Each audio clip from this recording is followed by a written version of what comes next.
Good morning. I will present now our work on the study of rolling contact fatigue cracks using linear elastic fracture mechanics and the weight. This is the outline of the presentation. Rolling contact fatigue is caused by the fluctuating stresses resulting from bodies in rolling contact and is characterized by the presence of cracks nucleating either at the surface where the rolling contact occurs or just below it. This damage mechanisms is very frequent in several types of structural components or structures, especially bearings, rolling bearings, and railway rails. The main danger which is associated with rolling contact fatigue cracks is that the direction of growth of the subsurface leading crack may suddenly change towards a transverse plane, determining a complete failure when this is not detected in time. And most of the propagation occurs as a subsurface crack with a very shallow angle with the free surface, about 15-20 degrees. So the crack propagates 3-5 centimeters below the rail surface and till this change of direction of crack growth occurs.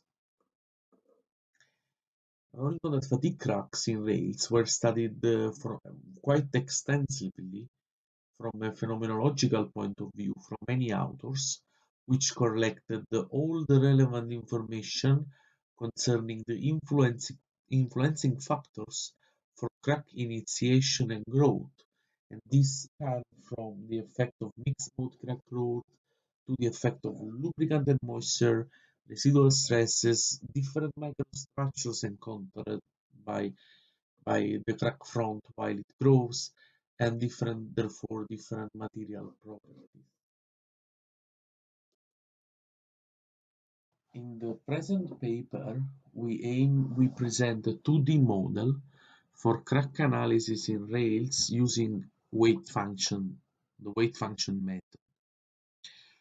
So we aim to an analytical derivation of the stress state, considering the schematic geometry reported on the right side of the slide, where a rail is represented by a beam supported by an elastic foundation and subjected to the effect of a moving patch load, with a rolling contact fatigue crack, which is an inclined edge crack. So in this paper, we aim to compare the stress state obtained analytically, as we propose, by that one calculated with the finite element method, and also to compare the stress intensity factor calculated by the proposed approach using the weight functions with those for a similar mechanical scheme reported in the literature. Once we have stress intensity factor and rate trend as a function of the moving patch load, we in fact enable the calculation of the fatigue crack growth rate and the crack growth direction. And once we have the model results, we are also able to identify the next steps for further improvements of the model. So I will now describe the model and the methods and our approach.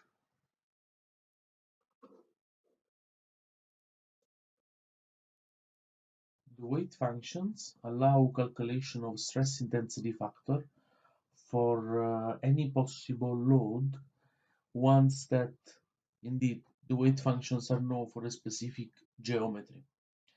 So different from the geometric functions, that is the typical formula of the stress intensity factor, no? Different from the geometric functions, the weight functions are independent on the type of load applied, and the stress intensity factor is calculated as an integral over the crack length of the prospective stresses along the crack edge in the uncracked body, calculated in the uncracked body, and multiplied by the weight function, which is dependent on the geometry and therefore on the crack depth. As you can see here, for example, for K1, for the first mode of opening, the we have two weight functions. One is takes into account the contribution of the normal stresses to the first mode of opening, normal stressor to the crack front, and the second one takes into account the contribution of the shear stresses along the crack edge for the first mode of opening, and the same of course for the second uh, mode of opening. Petrowski and Hagenbach um, propose a formulation for the weight function um, where um, the, the which is reported here, where the coefficients D can be calculated using the direct adjustment method, which was made very large use in some books like those of Fett and Wu, and this can be calculated starting from the Green's function for the same crack configuration. So in our model, which is relatively simple, for calculating the stresses caused by the patch load in any point of the beam supported by an elastic foundation, we consider these as the summation of the contact stresses caused by a patch load applied to an elastic half space and the stresses caused by the patch load on a beam supported by an elastic foundation. So the stresses resulting from the internal forces and moments. The patch load is shown here in the picture. We have a normal load distribution given by which we name P, and a tangential load distribution which is named Q. Also, this assumption we have it verified in cases H, so the height of the beam is significantly larger than the semi-length of the contact patch, because in this case, let's say the contact stresses vanish towards the bottom of the beam. The contact stresses, so the stresses generated by the patch load, we made use of analytical solutions in the literature, which are reported here and were also reported in books like those of Johnson's directly from theory of elasticity. Instead, to calculate the stresses induced by the normal forces, by the internal forces in the beam, we couldn't find a solution of the elastic line for a beam supported by an elastic foundation subjected to a patch load. Therefore, we simply derive these from the solution of the elastic line of a beam supported by an elastic foundation and subjected to a concentrated force. Going to the Well, as I mentioned earlier, we aim to sort of comparison uh, between the normal stresses and the shear stresses that are as a result of our model and those as a result of finite element model. So here is a schematic, a very simple schematic of the finite element model that we use. You can see the plate is supported by an elastic foundation. Here we show a little bit mesh refinement where we apply the variable load pressure which has a circumferential distribution, which is the same considered in the analytical model, with a peak of 100 megapascal. Here we show at x equal to 0, so in the center line of the contact patch, um, at x equal to 0, we show the comparison between the stresses resulting by ANSYS and the stresses calculated using the proposed approximation. There is in fact just a difference in a slight deviation in the peaks close to the surface, but in general, the agreement is pretty good.